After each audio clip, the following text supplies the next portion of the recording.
बहुत जोरदार चुनाव प्रचार है, लोगों का बहुत बढ़िया रिस्पांस है और मैं बड़े कॉन्फिडेंस के साथ कह सकता हूं कि चूरू लोकसभा क्षेत्र में अब की बार इंडिया गठबंधन के कांग्रेस पार्टी के उम्मीदवार राहुल कस्वां बड़ी जीत दर्ज करेंगे और लोगों का मोदी जी के प्रति तिलस्म जो भ्रम था वो टूटा है और लोग चाहते हैं कि नई इंडिया गठबंधन की सरकार बने, वो किसान के लिए, मजदूर के लिए, छोटे व्यापारी के लिए, देश के लिए बेहतर काम करे। मोदी जी ने पिछली बार यही चूरू से कहा था कि मैं देश नहीं बिकने दूंगा, वो आज फिर कह रहे हैं कि मैं देश नहीं बिकने दूंगा।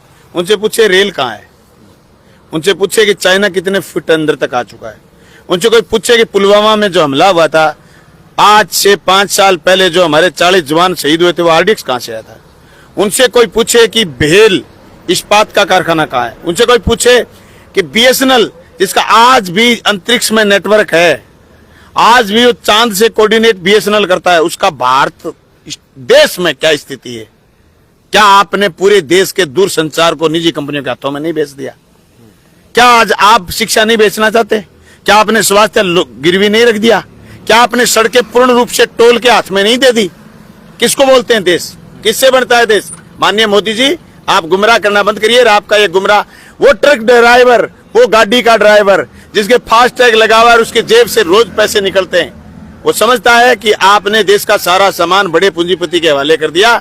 देश आपने पूर्ण रूप से सरकार को बेच दिया और सरकार पूंजीपतियों के हाथ में खेल रही है, इसलिए मोदी का तिलस्म टूटा है। किसान जिसको कहा कि 2022 में तेरी आमदनी दुगनी कर दी जाएगी, उस किसान का तिलस्म टूट गया कि सरसों पिछली बार 8,000 बिकी थी, 2 साल पहले रात 4,000 बिक रही है।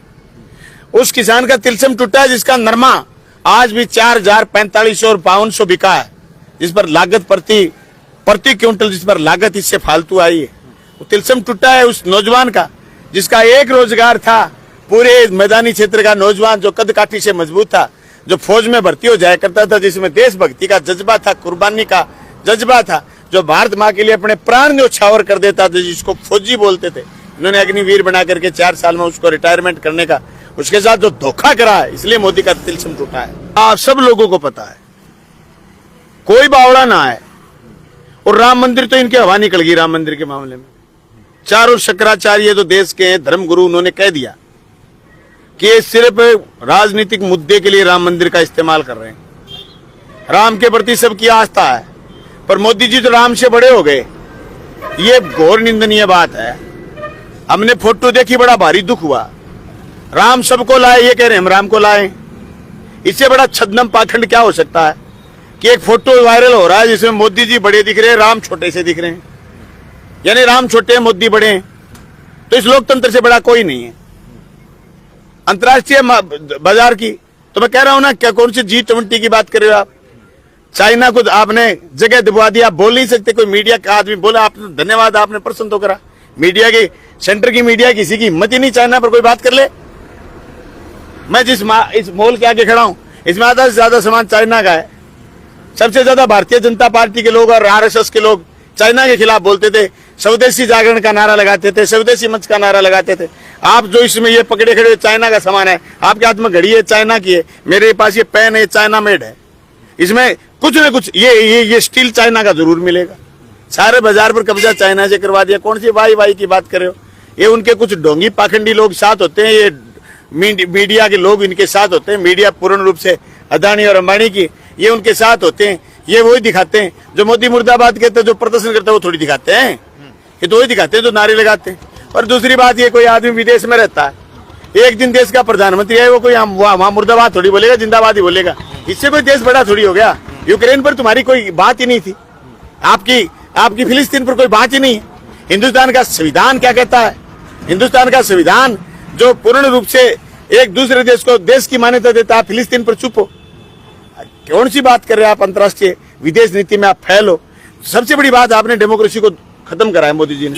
कैसे करा है? खुद भारतीय जनता पार्टी के नेता बेहताशा निराश हैं। लोगों की दौड़ लगी हुई है भीतर जाने की, तो डरा करके भीतर ले जा रहे हैं। जो विरोध में है उसको जेल में डाल रहे हैं, जो विरोध में उस पर मुकदमा चला रहे हैं। मोदी जी खुद भारतीय जनता पार्टी एक ऐसी वॉशिंग मशीन लिया है जिसमें भ्रष्ट से भ्रष्ट, काला से काला, गंदे से गंदा काम करने वाला आदमी उसमें डबोते हैं फिर सफेद करके बाहर निकाल देते हैं, वो भारतीय जनता पार्टी में जाना जरूरी है। इससे डेमोक्रेसी कमजोर हुई है, इससे बोलने वाले लोगों की हतोत्साहित हुए हैं। फिर भी मैं लोगों से कहना चाहता हूं, खड़े होइए, उठिए, बोलिए, पूछिए कि 10 साल पहले डीजल के दाम क्या थे। मुझे याद है 10 साल पहले डीजल के दाम 62 रुपए थे, क्रूड ऑयल था वो 105 रुपए था। आज क्रूड ऑयल 62 है और तेल के दाम 105 है। 10 साल बाद सब कुछ उल्टा है। 10 साल पहले आपने फसल किस दाम बेची, आज फसल किस दाम बेच रहे हो। 10 साल पहले गांव में अगर 20 ट्रैक्टर थे तो कम से कम 10 ट्रैक्टर वालों के घर में डीजल का ड्रम होता था, वो ट्रैक्टर में जरूरत होती तब डीजल डाल के काम करता था। आज ट्रैक्टर तो 100 हो गए गांव में, ड्रम किसी के घर नहीं है। ये महंगाई है, महंगाई को यूं समझा जा सकता है। आज आधे से ज्यादा लोग जो रोजगार की उम्मीद करते हैं वो इसलिए हाथ धो बैठे कि नई नौकरी नहीं निकल रही है।